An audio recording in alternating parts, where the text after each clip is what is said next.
नमस्कार, कैसे हो बाबू? अच्छे हो? उम्मीद करते हैं ठीक होंगे। अच्छी खबरें आई हैं कुछ इलाहाबाद यूनिवर्सिटी की तरफ से, और यूजीसी नेट का एडमिट कार्ड भी आ गया है एग्ज़ाम का, है ना? समस्याएं अब आएंगी आपके सामने, और समस्याओं से करेंगे शुरुआत।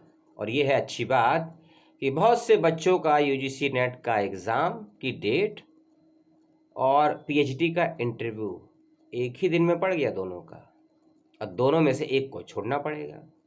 अगर टाइमिंग अलग अलग है तो कोई दिक्कत की बात नहीं है, पर टाइमिंग भी सेम है इंटरव्यू और एग्ज़ाम का, तो एक तो आपको छोड़ना पड़ेगा। यूपी में काबा। नहीं नहीं, हम योगी जी की बात नहीं कर रहे हैं, हम बात कर रहे हैं भारतीय शिक्षा व्यवस्था की।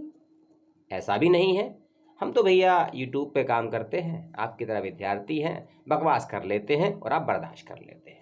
नोटिफिकेशन आए हैं 4-5, उसकी बात करेंगे, और कमेंट करके बताइएगा यूजीसी नेट का एग्ज़ाम आपका कौन सी डेट में है।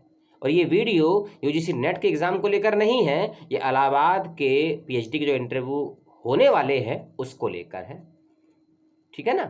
कुछ डिपार्टमेंट के इंटरव्यू चल रहे हैं। ये नोटिफिकेशन आया है डिपार्टमेंट ऑफ एंथ्रोपोलॉजी की तरफ से, जो कह रहे हैं कि 10 बच्चों को इंटरव्यू के लिए बुलाया गया है 20 जनवरी को। 10 बच्चों को इंटरव्यू के लिए बुलाया गया है 20 जनवरी को, और इंटरव्यू है दोपहर 12 बजे। इंटरव्यू के समय आपको अपना रिसर्च प्रपोजल लेकर जाना है 3 कॉपी बनाकर, प्लस आपको अपना एक प्रेजेंटेशन तैयार करना है, यानी कि अपनी पीपीटी का, अपना नहीं पीपीटी का। पीपीटी में मैक्सिमम 10 मिनट का होना चाहिए, इसका ध्यान रखना है विशेष रूप से। पीपीटी का फॉर्मेट विश्वविद्यालय ने, विभाग ने नहीं बताया है, ये ध्यान रखिएगा। मैं आपको बता दूंगा हम किस खेत की मूली हैं, हम हिंदुस्तान के खेत की मूली हैं, ठीक है। एनवायरमेंटल स्टडीज का नोटिफिकेशन आया है, आराम आराम से बता रहा हूँ आपको, ताकि आप धैर्य से सुने और समझ जाएं, और जल्दी से टिकट करवा लें बुक ट्रेन की, क्योंकि भारत के अंदर रेल एक दिन पहले पहुंच जाए ये ज़रूरी नहीं है, हाँ 2 दिन बाद पहुंचे ये बिल्कुल ज़रूरी है। तो नोटिफिकेशन के अनुसार ये डेट नोट जो बताऊंगा आपको, टिकट थोड़ा पहले करवा लीजिएगा, नहीं तो आपका समस्या हो जाए, इंटरव्यू छूट ना जाए। एनवायरमेंटल स्टडीज़ इंटरव्यू की डेट है 19 जनवरी, सुबह 10 बजे आपका इंटरव्यू होगा। आपको बुलाया है, जिन बच्चों को बुलाया है इंटरव्यू के लिए उनके नाम लिस्ट में मेंशन कर दिए गए हैं। 2 बच्चों के नाम में कुछ समस्या है, स्पेलिंग में नहीं, डॉक्यूमेंटेशन में। ये वो बच्चे हैं जिनको इंटरव्यू के बाद में अपना एनओसी लेटर सबमिट करना पड़ेगा, मैंडेटरी है, नहीं तो आप डिस्क्वालीफाई कर दिए जाएंगे और आपका सिलेक्शन भी नहीं होगा। नाम लिस्ट में मेंशन है इस डिपार्टमेंट का, वो ध्यान से देख लेंगे। जो बच्चे ऐसे हमने आवेदन करते वक्त ये बताया है वो कि वही जॉब कर रहे हैं इस डिपार्टमेंट में, उनको अपना एक्सपीरियंस सर्टिफिकेट भी सबमिट करना होगा। जो कम से कम 5 साल तक का एक्सपीरियंस आपके पास है वही मान्य होगा। साथ में आपको एकेडमिक डॉक्यूमेंट के अलावा अपना एसओपी और स्टेटमेंट ऑफ पर्पज इसको बोलते हैं, या फिर रिसर्च प्रपोजल में से कोई एक चीज़ आपको सबमिट भी करना होगा। और ये सभी कैंडिडेट के लिए मैंडेटरी है, अति आवश्यक है, मान्य है, सभी को लेकर जाना है, ठीक है, चाहे आपका पीएचडी पार्ट टाइम में है या फुल टाइम में है। नोटिफिकेशन अगला है डिपार्टमेंट ऑफ सांख्यिकी, अर्थात डिपार्टमेंट ऑफ स्टैटिस्टिक्स की तरफ से, जो ये कह रहा है कि बच्चों को हमने बुलाया है इंटरव्यू देने के लिए 20 जनवरी को, और 19 जनवरी को आपको डॉक्यूमेंट वेरिफिकेशन के लिए पहुंचना है, और साथ साथ कुछ बच्चों का इंटरव्यू 19 तारीख को भी होगा और कुछ का इंटरव्यू 20 तारीख को होगा, लेकिन 19 तारीख को आपका डॉक्यूमेंट वेरिफिकेशन पहले होगा। हाँ, इतना कर सकते हैं कि जिसका इंटरव्यू 20 तारीख का है वो 19 तारीख को देकर जा सकता है, अगर डिपार्टमेंट चाहे तो, ठीक है ना, स्टैटिस्टिक्स का। और यही सब कुछ है इसमें। हाँ देखिए आगे विशेष चीज़ ये है एसओपी। अब कई डिपार्टमेंट में समस्या है कि एसओपी लेकर जाएं, प्रपोजल लेकर जाएं, या पीपीटी लेकर जाएं, या तीनों लेकर जाएं, या ये तीनों ऑप्शनल हैं। नोटिफिकेशन में कहीं भी ये नहीं लिखा है कि ये ऑप्शनल है, ये नाम लिख दिया एक लाइन में, presentation of research proposal and state of purpose. तो ये दोनों बना लीजिएगा, प्रेजेंट करी जाए ना करी जाए वो अलग बात है, लेकिन साथ लेकर ज़रूर जाइएगा।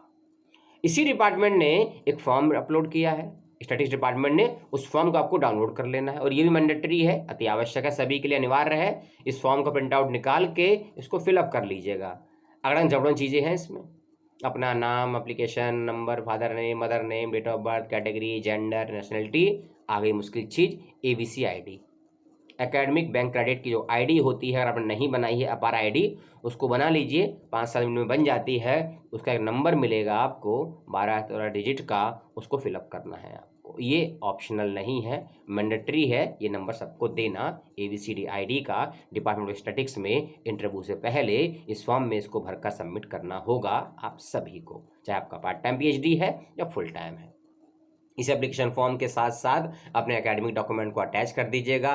यदि एग्जामिशन आप हैं तो किस आधार पर हैं उसका डॉक्यूमेंट भी आपको अटैच करना है। नोटिफिकेशन अगला है डिपार्टमेंट ऑफ पादप विज्ञान की तरफ से, अर्थात बॉटनी की तरफ से, जो कह रहा है कि डिपार्टमेंट इंटरव्यू करवाने जा रहा है आपका अगेन 20 जनवरी को। कुछ तो बड़ी चीज़ होगी 20 जनवरी को, बताइए बताइए बताइए, कमेंट करके जरूर बताएंगे। और हम भी हिंट दे देते हैं, भारतीय सेना की तरफ से एक बड़ा दिन है 20 जनवरी को, मालूम हो तो बताइएगा, और 20 जनवरी को अपना इंटरव्यू देने भी चले जाइएगा। लेकिन 15 जनवरी उससे पहले आती है। डिपार्टमेंट ने कह दिया है 15 जनवरी को आपको डिपार्टमेंट में अपने document, proposal, SOP plus PPT submit कर देनी है। और PPT के बारे में एक बात कही है, PPT आपकी मैक्सिमम 8 स्लाइड की होनी चाहिए, 28 से लेकर 30 के बीच का फॉन्ट साइज होना चाहिए। ध्यान रखिएगा, PPT की भाषा हिंदी है, अंग्रेजी है या कोई तीसरी भाषा है, ये मुझे भी नहीं पता है, कमेंट करके मुझसे नहीं डिपार्टमेंट से पूछिएगा। ओरिजिनल डॉक्यूमेंट साथ लेकर जाने हैं। 15 जनवरी का डॉक्यूमेंट सबमिट भी होंगे, वेरीफाई भी होंगे, तभी आपका नाम जाएगा फाइनली लिस्ट के अंदर 20 जनवरी के इंटरव्यू के लिए डिपार्टमेंट ऑफ बॉटनी में। अगला नोटिफिकेशन है डिपार्टमेंट ऑफ साइकोलॉजी, मनोविज्ञान का, जो कह रहा है कि हाँ 19 जनवरी तक आप डॉक्यूमेंट को सबमिट कर सकते हैं, डेट को एक्सटेंड कर दिया है। ठीक है, इसका नोटिफिकेशन ध्यान रखिएगा। अब आते हैं प्रपोजल पे, कैसे बनाना है प्रपोजल और कैसे फ्रेम करनी है PPT और कैसे बनाना है SOP। वीडियो होने वाला है लंबा, समय और इंटरनेट का डेटा हो तो वीडियो को देखिएगा, नहीं तो वीडियो को कल देख लीजिएगा, ठीक है, नहीं तो नेक्स्ट ईयर देख लीजिएगा।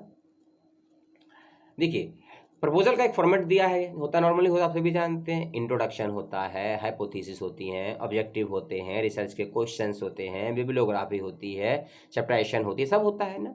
लेकिन जब आप रिसर्च प्रपोजल लिखते हैं बच्चों, तो हर बात को डिटेल में लिखा जाता है, 3 चीज़ों को छोड़कर, चैप्टराइजेशन, रिसर्च क्वेश्चंस और रिसर्च के ऑब्जेक्टिव। संभावित अध्यायकरण, शोध का उद्देश्य, शोध के प्रश्न, इनको डिटेल में नहीं लिखना है किसी भी बच्चे को, चाहे आप SOP बनाएं या रिसर्च प्रपोजल बनाएं या PPT बनाएं। क्लियर हो गया? पहली बात, जो बच्चे SOP भी बनाएंगे उनको ध्यान रखना है 5 स्लाइड कम से कम ये तो आपको बनानी ही है SOP के अंदर या PPT के अंदर। ध्यान रखिएगा, SOP PPT लगभग सेम है, SOP में कम लिखना पड़ता है, PPT में और कम लिखना पड़ता है, डिटेल होती है सिनॉप्सिस। SOP में क्या करेंगे आप, 4 चीज़ें 5 चीज़ें करिएगा। Introduction, minimum maximum 10 line introduction SOP में, 50 वर्ड का हो जाएगा। दूसरा पॉइंट बनाइएगा SOP के अंदर, हाइपोथेसिस, आपकी हाइपोथेसिस एंड प्री हाइपोथेसिस क्या हो सकती है और दोनों का बारीक अंतर क्या है, और आपने इसी प्रकार की हाइपोथेसिस क्यों क्रिएट की है, उसका रीजन एंड लॉजिक ये भी आपको बताना है उसी के अंदर। 4 से 5 लाइन में ये खत्म कर दीजिएगा। आप सोच रहे होंगे इतनी बड़ी बड़ी बातें कर रहे हो, इत्तो में कैसे लिखें। अगर आप अभी नहीं सीख पाएंगे या अभी नहीं कोशिश कर पाएंगे बहुत बड़े चीज को कम से कम शब्दों में कहना, तो इंटरव्यू के समक्ष जब इंटरव्यू कमेटी आपसे सवाल पे सवाल पूछेगी आपके रिसर्च प्रपोजल को लेकर, तब कैसे जवाब देंगे। घबराना नहीं है, ध्यान और धैर्य का प्रयोग करते हुए अपने आप को साध लीजिए और सवालों के जवाब अपने आप फूटेंगे आपके मुख से, और वही बोलिएगा जो आपको नहीं सामने वाले को अच्छा लगे, पसंद आए, चाहे नैतिक रूप से गलत ही क्यों ना हो, क्योंकि आपको सिलेक्शन लेना है ना, इसे तो गए हैं आप, समाज सेवा नहीं करने गए पीएचडी में, उसके लिए और भी काम होते हैं। मैथोलॉजी हो गई, पर्पोज हो गए, अब आपके आते हैं chapterization, synopsis, proposal, SOP, PPT, इन चारों पांचों जगह में चैप्टराइजेशन लिखना जरूरी है, मैंडेटरी होता है, इसका ध्यान रखिएगा। ठीक है, अंतिम पॉइंट एसओपी में लिखिएगा बिब्लियोग्राफी, ये बहुत जरूरी होती है बिब्लियोग्राफी एसओपी में और पीपीटी में, कि इसका मतलब ये है कि अपने शोध कार्य के दौरान आप किस किस पुस्तक का सहारा लेंगे, बुक्स का यूज करेंगे, कोई आर्टिकल जर्नल का यूज करेंगे, कोई पुराना रिसर्च कार्य यूज करेंगे, उसका